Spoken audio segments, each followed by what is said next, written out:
Hey everybody, how's it going? My name's Joe. Welcome back to recap episode number 40. With this show, we're finishing the first 200 games that we've covered for the show.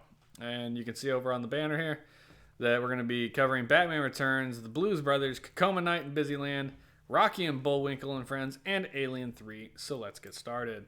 First up, we got Batman Returns. This is a surprise, actually.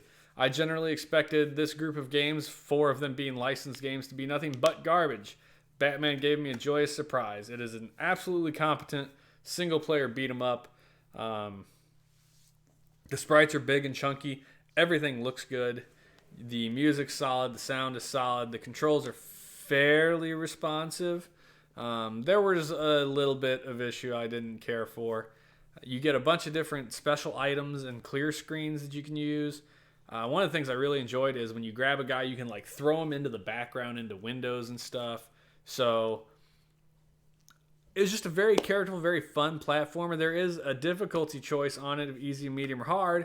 I played on easy, and I breezed through a good chunk of the first like 3 levels, I think, with only losing 2 lives. And then I hit Catwoman, and Catwoman burned me through like the next 5 lives, a continue, and then like another 5 lives. Like, Catwoman was really hard. And then I got through the next level pretty easily, and then I got to like the Penguin, and he busted out like 2 continues. And I talked about this on Twitter, and a couple people were like, yeah, once you hit Catwoman and the Penguin, it gets really, really hard. Which was really, it was a thing. Like, it was a lot of fun. I enjoyed the game thoroughly. Plenty enough to give it a thumbs up. Like, if you get Batman Returns, you're not going to be disappointed. Like, if I saw it in a shop, having never played it, I probably wouldn't get it in a resale shop environment. But knowing what it is, my guess is it's probably pretty cheap because most people assume it's, licensed schlock. But it's actually pretty good. So, thumbs up for Batman Returns, and I think it's a game worth getting. Next up, we got the Blues Brothers, which has nothing to do with the Blues Brothers.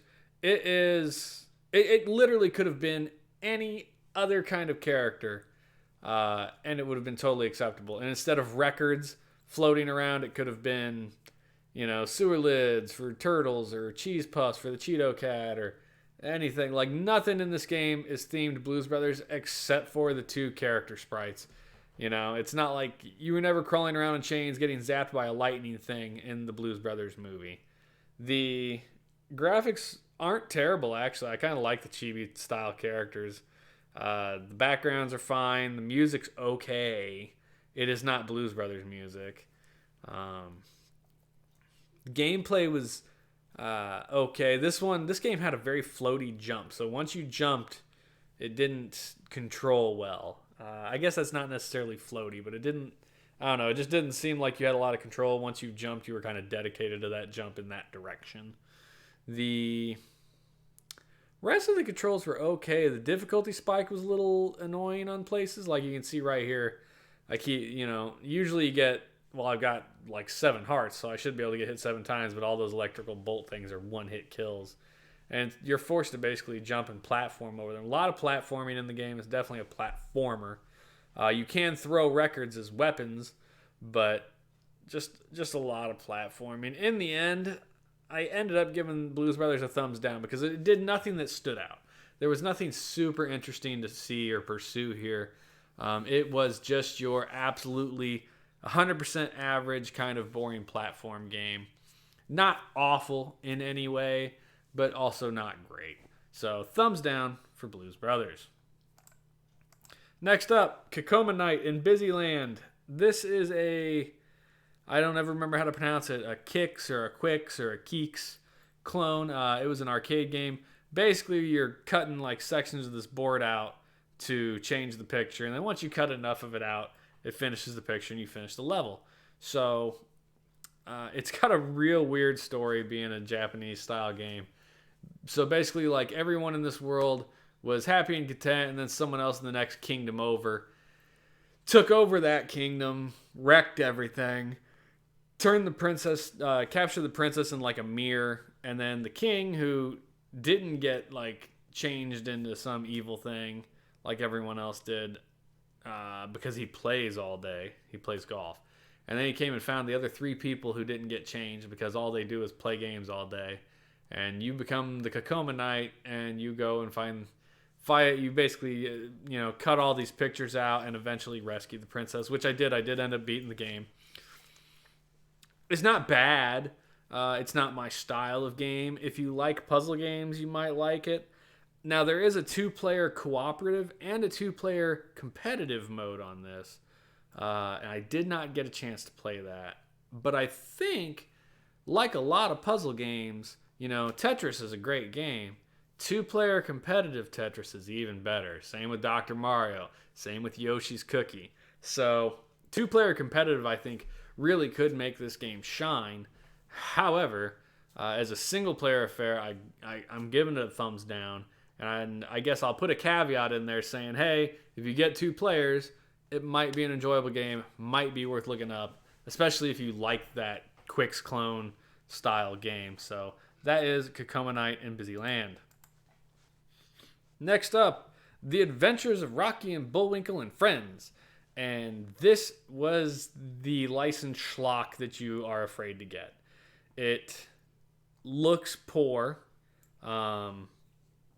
Now, to be fair, it looks poor, but it's kind of done in the art style of Rocky and Bullwinkle, which was art from like the 1950s and 60s.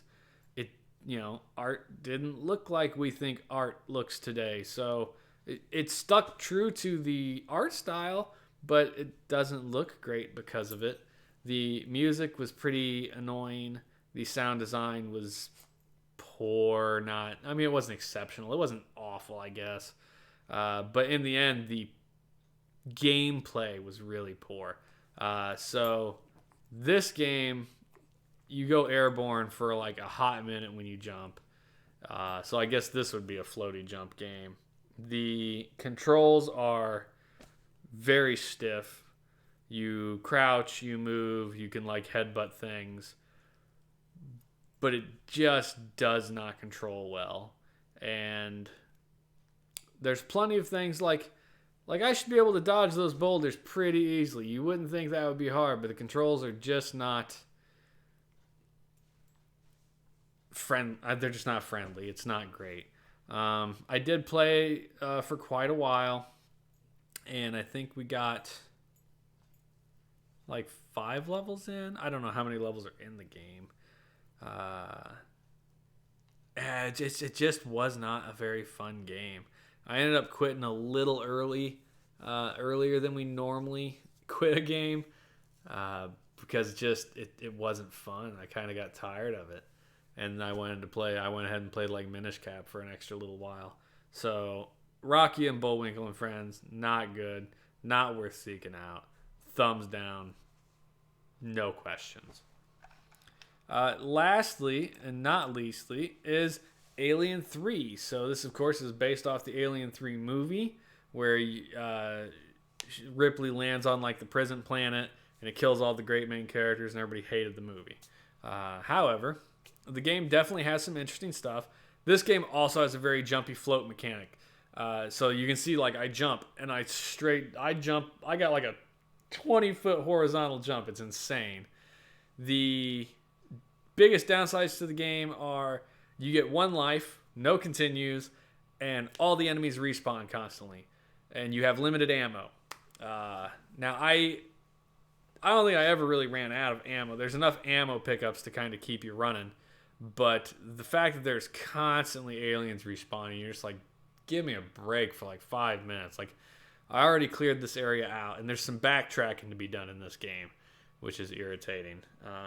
One of the nice things is that from where you start, it's almost based like you think of the original 3D platformer. So there's a central hub with a computer terminal, and you get at that terminal, and it shows you all these missions, and you can pick the missions that you want to play in whatever order you want.